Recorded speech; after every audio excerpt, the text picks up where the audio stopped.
cupboard and I wrote a book when I was younger, and it's pretty terrifying. So I thought I'd share it with the internet. It's called Tecno Man. I'm gonna try and have some kind of graphic or something up over here. If it's not there, then I haven't done it. If it is, I don't need to explain it, so I'll just carry on. As you can see from the front, or can't, there's a half man, half robot looking thing, which would make sense. A pretty cool signature, some landmines, a machine gun, and a tank, because I was an 11-year-old boy, and that's what we liked. Chapter 1. Mike Tecno is a 10-year-old boy who lives in a small town called Kendall in Burton. He lives with his mum and dad. His mum is a lemon surgeon where she helps the lemons that have been injured or hurt by deadly teeth. Weird start. His dad is a businessman who sells and rents out second-hand toilet paper. Also, pretty strange start. Mike gets lonely in the night because he's the only child. Now, I've got some illustrations. I've got Mike's mum, who's wearing a mask, which is pretty topical at the moment. She's got a second-hand lemon. Second-hand lemon. I would say that. His dad's got second-hand toilet paper, and the only defining feature that I decided to give Mike was a Mohican and really creepy eyes and a really creepy smile. But I was 11, so I feel like I should get a bit of a pass for that. I thought Mohicans were like the coolest thing in the world. So, next paragraph. One day in his school, they were talking about surnames. There was always a reasons for a surname, quoted Mrs. Smith. Now, apart from the grammar being awful, I should also note that I clearly was told not to keep on saying the word said. So anytime I should have used that word, I used anything else. I guess she did quote it, but she wouldn't. I don't know. She could have just said it. It's fine. Anyway, there is always a reasons for a surname, quoted Mrs. Smith. They were made because there might have been 2 Johns or 3 Edwards. It separated who was who. It was based on what you did. Like Smith, you would have probably been a blacksmith, or King, you would have probably been related to the king. Continued. Mrs. Smith continued. I would like everyone to write an essay on their surnames for tomorrow. Tecno. What on earth can Tecno be? Mike thought. Valid question, because Tecno is not a surname. Mike needed to think about this one. All he could have is a technical man, but that's a robot, and there wasn't any in those days. He thought, well, a banana would help, and maybe a walk down by the river. You know, exercise, food, brain food, getting your mind going. Makes sense. So that's what he did. He got the banana and walked to the river. He ate the banana and chucked the skin in front of him, without thinking. Idiot. He slowly walked forward, then slipped into the pond. Ah! Also note, pretty sick clothes. I am from England. I would like to say that not everyone walks around with England flags as clothing, but also the river turns into a pond. That's not explained at any point. It just happens. Chapter 2. Ah!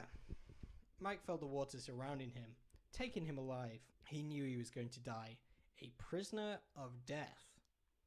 Death has found a victim anytime near. Now, there's a few things to unpack on those first few sentences. I was 11, shouldn't have been using the words prisoner of death. That's pretty horrifying, pretty dark, but not the darkest that this book goes. And also, death has found a victim anytime near. Just doesn't make any sense whatsoever. I have no idea what I was trying to portray there. I guess I thought it was a pretty cool line. Absolutely no idea what that means. Mike felt a sharp pain in his ankle. It was a piranha. First I'm about to drown, and now I'm slowly getting eaten by a small fish with big teeth, Mike thought. Yeah, that's a kind of a weird thought to have. I don't know, if I was getting attacked by a piranha, I'd be like, piranha. I think that was a subtle way for me to slip in what a piranha was to anyone who didn't know. But not that subtle. Suddenly he could breathe again and rose to the surface. It's a miracle, I'm alive, Mike found himself shouting. He struggled out the pond, where he found himself being stared at by several people. He pushed himself on his feet and walked home like he had a huge weight tied to his feet. Which is understandable. Almost drowned, probably mauled. Don't know what happened to his Mohican. Don't know why any of the people didn't interview him, but that's fine. When he got back, his mum sarcastically said, "What have you been doing? You were supposed to walk by the river, not in it." Hey, genius. But Mum, I got tripped up by the evil banana skin and fell in. Then a piranha bit me and he didn't finish. His mum had sat there and looked at him as if he said he was Superman.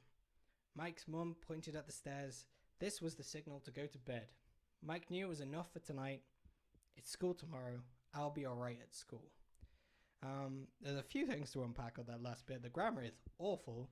I just pick and choose when to capitalize mum. I used the wrong there.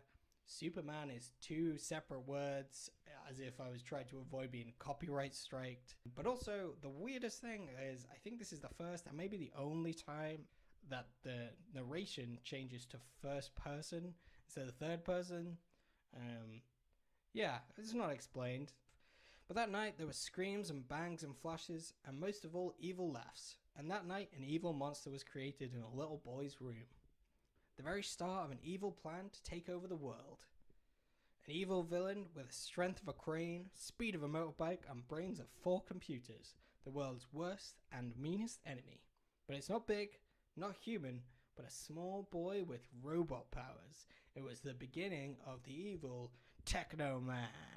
4 computers? Not that many. I was 11. I clearly knew the numbers up to 11 because I was 11.